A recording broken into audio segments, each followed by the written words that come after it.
Blouse कसं होतं माझं? होतं चांगलं होतं, पण त्याला जरा गोंडे बिंडे असते तर अजून जास्त भारी वाटलं असतं. बरं ते जाऊ दे, गळ्यातलं तर एकच नंबर होता बाई. तुझ्या नवऱ्याने केले ना गंठन, बाई ती तुझ्या जागेवर असती ना तर नवऱ्याने दिलेलंच घातलं असतं. असं नकली कोण घालते?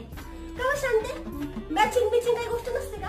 हा, तुला माहित आहे का तुझ्यासारखी नाहीये मा काम की घातलं बाई गोडगोडात निघालं बाहेर, ब्लाऊज कोणता तर साडी कोणती भामट्यावानी. बस बस जास्त बोल नकोस. बरं मी काय म्हणते, तुझी साडी भेटली असती जरा, भावाच्या पोराचं लग्न ना.